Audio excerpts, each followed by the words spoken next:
Big boss Marathi season 6 सुरू झालाय.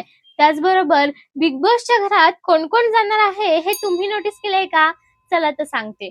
पहिलंच नाव आहे ते म्हणजेच आपल्या अभिनयात परिपक्व असलेला शांत व्यक्तिमत्वतेचा, त्याचबरोबर मराठी कलाकार परंतु हिंदी टेलिव्हिजनवर अधिराज्य गाजवणारा झी मराठीवरील हिटलर या मालिकेमधून घराघरात पोहोचलेला हिटलर म्हणजेच राकेश बापट.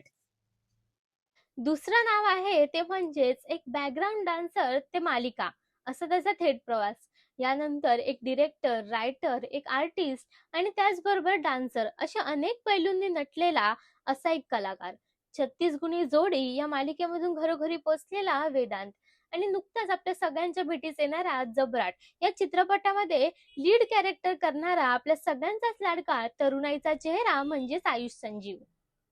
त्यानंतरचं नाव आहे ते म्हणजेच 2018 मध्येच मिस रत्नागिरी आणि 2020 मध्ये मिस गोवा अशा पदकांवर आपल्या नाव कोरणारी आणि 2024 पासून झी मराठीवरील लक्ष्मी निवास या मालिकेमधून घरोघरी पोहोचलेली आपल्या सगळ्यांचीच लाडकी अभिनेत्री तन्वी कोलते.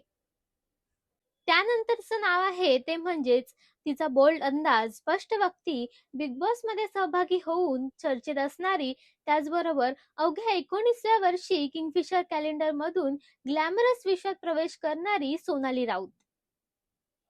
यानंतरचा कलाकार आहे तो म्हणजेच विनोद आणि मिमिक्रीमुळे महाराष्ट्राचा विनोदवीर ठरलेला आणि चला हवा येऊ द्या या शो मध्येच स्त्री पात्र निभावणारा आणि पोस्टमन काका म्हणून आपल्या सगळ्यांच्या भेटीस येणारा सागर कारंडे.